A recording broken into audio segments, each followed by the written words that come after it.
Hello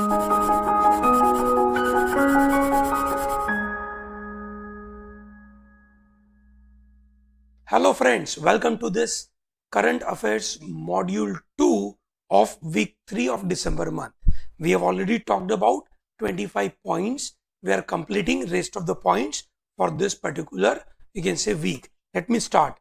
First and foremost, that is 26th number point called Hamesha Vijay, which is an exercise by armed forces which is being conducted in deserts of Rajasthan to evaluate the capabilities of the armed forces to strike deep into enemy territory in an integrated air-land battle. This is very unique exercise which is basically being conducted in India quite regularly, which is called Hamesha Vijayi. So yaad rakhega, this is only of India, not connected with any other country. Coming to issue number 27, that India's first National Rail and Transportation University is being set up at Vadodara. So Union Cabinet has approved this Ministry of Railways transformative initiative to set up first ever National Rail and Transport University NRTU in Vadodara. This innovative idea will be a catalyst for transformation of rail and transport sector towards New India. The university will be set up as a deemed to be university under UGC. Okay, so further more issue related to this is it's a non-profit company under, you can say, Section 8 of Companies Act. The company will provide financial and infrastructural support to the university, and it will also appoint Chancellor and Pro Vice Chancellor. So it is created under Ministry of Railway, which shall be the managing company for this particular proposed university. Coming to issue number 28, Strive project, a financing agreement for IDA credit of $125 million for skills strengthening for industrial value enhancement operation called Strive was recently signed by the government of India with World Bank. The objective of the operation is to improve the access to quality and market-driven vocational training provided and apprenticeship. This is what this Strive project is all about.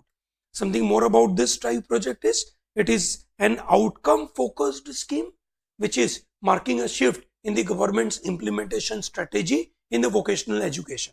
So far, abhi tak input ke upar hi focus tha. Now they are looking at outcome focused. The Strive will, you can say, focus to improve on the quality and market relevance of vocational training program provided by ITIs. So that is how the Strive program, which is the funding is given by World Bank. Coming to issue number 29, which is Immovable Property Amendment Bill. Lok Sabha has passed Immovable Property Amendment Bill. The bill amends regulations governing compensation payable for acquisition of immovable property by the Center for Defense and Security purpose. So this is one of the unique things through which the entire process is getting changed. Requisition and acquisition of Immovable Property Act empowers the central government to requisition any immovable property and also to acquire them under certain specified condition. So this act came into force in March 1952, and this has been modified, and this modification is primarily for regulating government acquisition. Kimberley process was in the news because this Kimberley process plenary session was held at Brisbane, Australia. In one of the landmark decisions favoring India's leading position in diamond globally, India was appointed as Kimberley Process Vice Chair for 2018 and Chair for 2019 in the last plenary held in Dubai. So EU will be the Kimberley Process Chair for 2018. So remember this. Moving further, what is Kimberley Process? it is an international certification scheme that regulates trade in rough diamond. So जो भी rough diamond मिलते हैं उसके अंदर जो भी उसका जो प्रोसेस है, ठीक है, उसका जो सर्टिफिकेशन का स्कीम है, उसका regulation is done by the Kimberley process. It aims to prevent the flow of conflict diamonds, so they are called, let's say, blood diamond. उसके फ्लो को रोकने के लिए ये किया गया है. So which are the conflict diamonds? They are the rough diamonds used by rebel movements or their allies to finance conflict aimed at undermining legitimate government.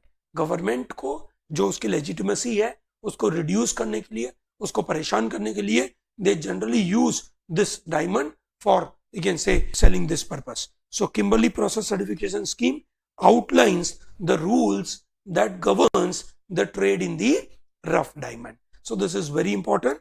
Moving further, Kimberley process is not an international organization. It has no permanent office or permanent staff. It relies on the contribution under the principle of burden sharing of the participants, supported by industry as well as civil society. Neither can Kimberley process be considered as an international agreement in a legal perspective. So it is no agreement, but it is acceptable informally by the organizations or industries and the civil society. Coming to issue number 31, scheme for capacity building in textile sector. Cabinet Committee on Economic Affairs has given its approval for the new skill development schemes covering its entire value chain of the textile sector, excluding spinning and weaving. The scheme for capacity building textile sector will have an outlay of some around 1300 crore. The scheme will be implemented for the benefit of all sections of society. Primarily, it is rural area, remote area, northeastern Jammu Kashmir area. It is where it is applicable.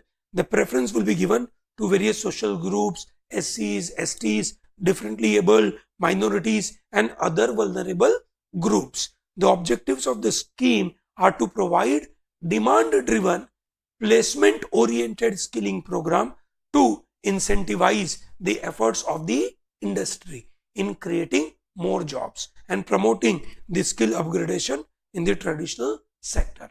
So that is how this scheme is coming up. Issue number 32, that is PARE hydroelectric power plant. The loan agreement and a guarantee agreement for providing additional funding of 20 million euro has been signed for PARE hydroelectric power plant under Indo-German bilateral development. So what is this PARE?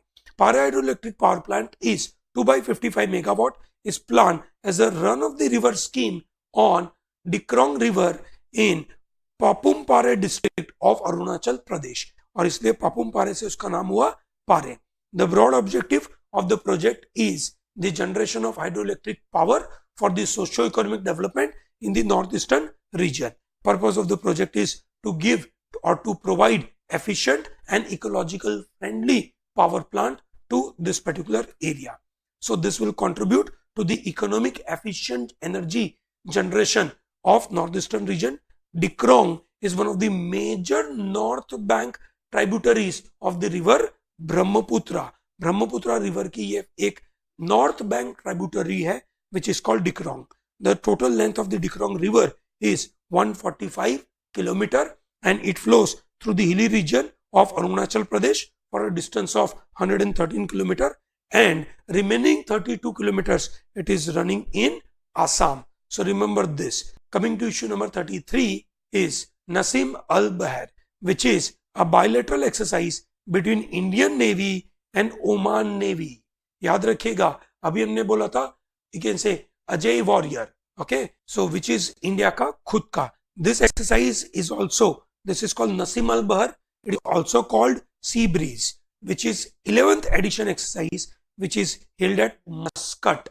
First exercise of Indian Navy with Royal Navy of Oman was conducted in 1993, and this year marks 24 years of bilateral exercise. So Nasim Al-Bahar is what you need to remember. Coming to issue number 34, India's digital gender gap could further marginalize women as per UNICEF. So UNICEF has published their flagship report called State of World's Children. So according to that, you can say this is the outcome provided. It is themed at children in the digital world. The latest report provides country level examples to give a sense of kinds of barriers given to women and girls. So with less than 1/3 of India's internet users being female. So whatever is the, you can say, internet users are there, less than 1/3 of them are female. So they are at risk because they will get further marginalized in the society because they are not connected with the internet. So globally, 12% more men than women use internet. In India, 29% of all internet users are female, and that is creating more trouble. Digital divides can mirror broader social divide, okay, between rich and poor, and cities and the rural area, between with or without any education kind of scenario. So India is one place in which digital divide highlights society's deep, you can say, chasm. जो बड़े बड़े gap है India में, उसके बारे में बातें हो रही है. मेल फीमेल में जो इंडिया में काफी बड़े गैप है, उसके बारे में ये digital divide will create further problem. Coming to issue number 35, Ganga Gram project. Ministry of Drinking Water and Sanitation has launched Ganga Gram project under Namami Gange program for holistic sanitation development in villages along the banks of Ganga river. These villages will set the benchmark for cleanliness and integrated effort for the development. So this Ganga Gram, by 31st December 2018, all these, you can say, villages will become Ganga Gram. So Ganga Gram vision is integrated approach for holistic development of villages. The objective of Ganga Gram also include solid and liquid waste management, renovation of ponds and water resources. So all this particular part will be, you can say, considered under Ganga Gram project. Remember, Ganga Gram project is a part of Namami Gange program. So what is Namami Gange program? Namami Gange program was launched as a mission to achieve a target of cleaning river Ganga in an effective manner. Okay, so primarily Ganga basin जो उत्तराखंड, उत्तर प्रदेश, झारखंड, बिहार और waste Bengal से पास होता है, वहां पे ये cleanliness करने की जरूरत है और वहां पे ये प्रोग्राम लगाया गया है. The program envisages river surface cleaning, sewerage treatment infrastructure, riverfront development, biodiversity afforestation, and public awareness. So all these things will be part and parcel of this. Coming to issue number 36, Vahan is a name of National Vehicle Registry. जो vehicles का registration होता है पूरे India में, वो होता है वाहन में.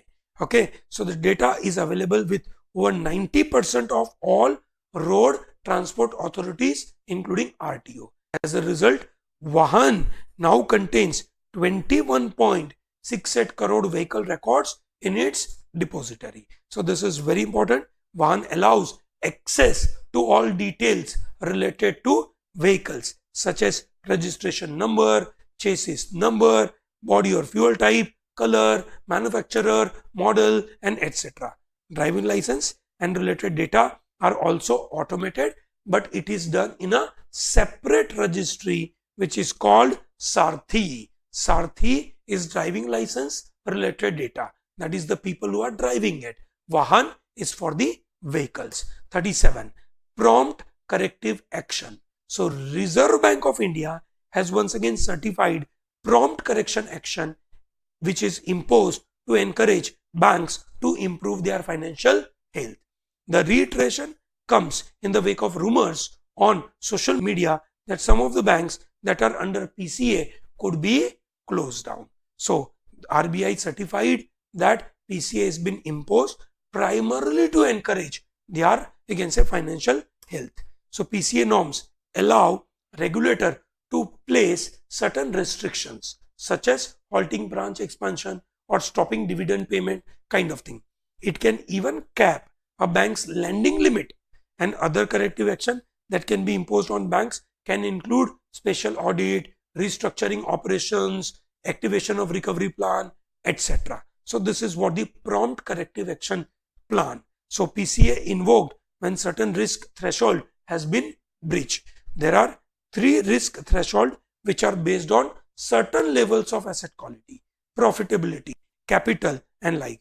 The third such threshold, which is maximum tolerance limit, sets NPA at over 12%. So that is how these, you can say, thresholds are being provided. Coming to issue number 38, Regional Comprehensive Economic Partnership, RCEP.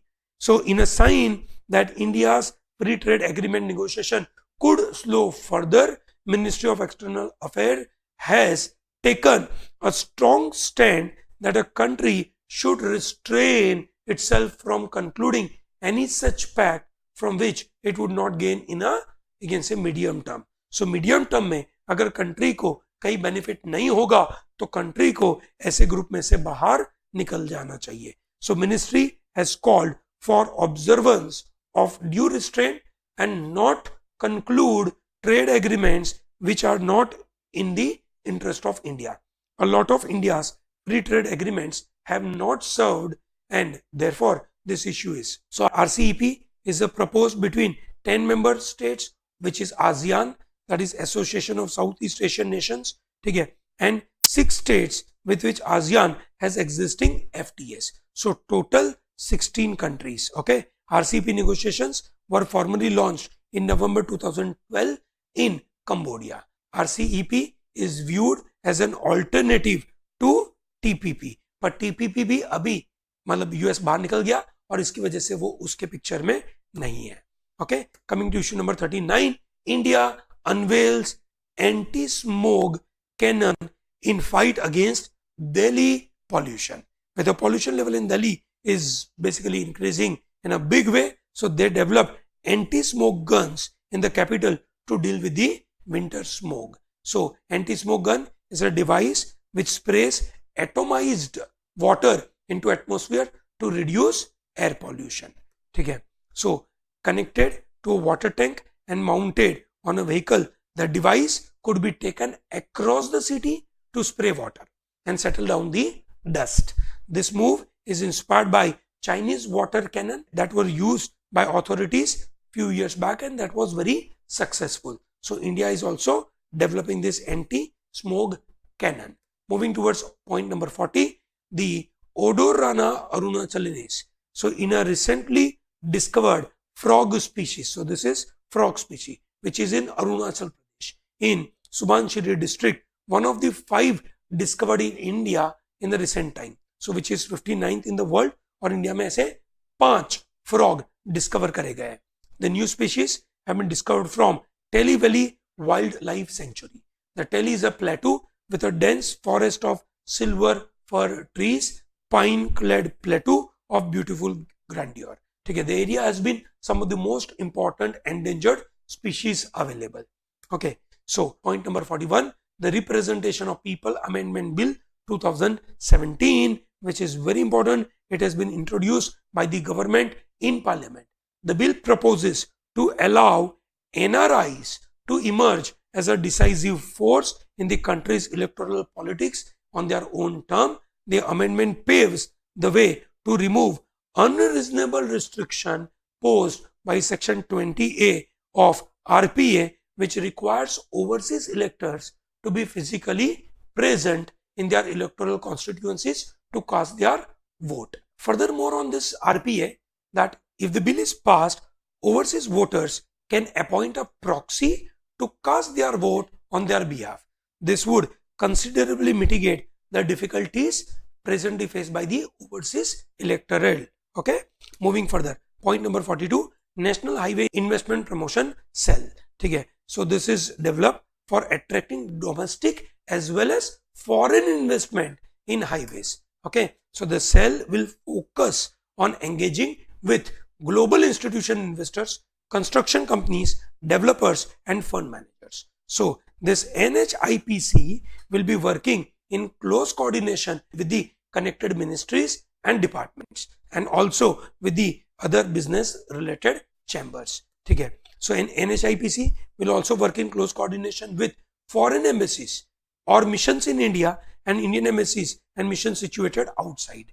And the total amount जो भारत माला परियोजना के द्वारा है, which is 5,35,000 crore. So given this scale of investment required, both foreign and domestic investment will be very much needed. Issue number 43, National Service Scheme.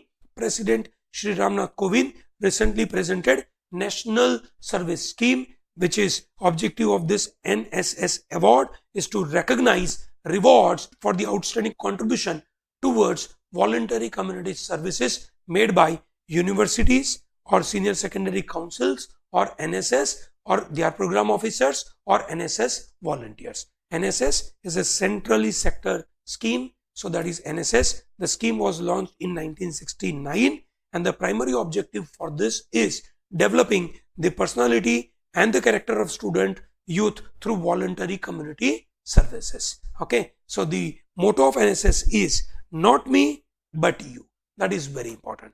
So briefly, NSS volunteers work on issues of social relevance like literacy and education, health and family welfare, environmental conservation, social service program, program for empowerment for women, program connected with economic developmental activities and rescue relief activities. Issue number 44, DARPAN project. So DARPAN is a digital advancement of rural post office for a new India. So that is digital advancement of rural post offices. The project has been launched to improve the quality of service and give value-added services and achieve financial inclusion of unbanked rural population. So जो rural population के जो लोग हैं जो financially कहीं connect हो नहीं पा रहे उनके लिए ये दर्पण योजना बना के रखी है. It is modernization of IT of this post office branches of 743,171. Issue number 45, which is called Ministry of External Affairs launches SMEP. Okay, so with an aim to bring foreign policy to masses, so they started an initiative called SMEP, called Students and MEA Engagement Program. MEA is a Ministry of External Affairs. So the objective of this is to take Indian foreign policy and its global engagement to the students across the country. Under this program, all ministry officers, under secretary and above will be asked to go to their hometown, particularly to their alma mater, and give this kind of information to the students. And India-Swiss deal inked on data sharing. So India और Switzerland के बीच में एक agreement sign हुआ. So wherein that it will allow automatic sharing of tax-related information from January 1 next year onwards. So far, India has asked Switzerland for specific bits of information by providing a valid inquiry against that account holder. Swiss could delay or deny this information altogether, but now with this, they will not be in a position to do it. India has also did an agreement with Myanmar, which is of $25 million for the developmental project in prefabricated houses in a troubled area of Rakhine. आप सबको पता होगा that Rakhine is a troubled area जहाँ पे Rohingya communities रहती है Myanmar में, ठीक है, और वो बहुत ज़्यादा migrate होकर इंडिया में आ रहा है. So this is an MOU has been signed. More than 6 lakh Rohingyas have escaped to Bangladesh after attacks by Myanmar security forces in August. Okay, so that is how the issue took place. 48, ICG Sujai. So Indian Coast Guard ship called Sujai, the sixth in the series of this offshore patrol vessel, was recently been commissioned. Sujai means great victory. So 105-meter OPV has been designed and built by Goa Shipyard Limited. It is fitted with state-of-the-art navigation and communication equipment. The ship will be based at Paradip, Odisha under operational and administrative control of Commander Coast Guard region of Northeastern. So I think with this we'll be stopping this, you can say, week number 3 of December. Thank you very much for watching this and do not forget to subscribe our channel. Thank you very much.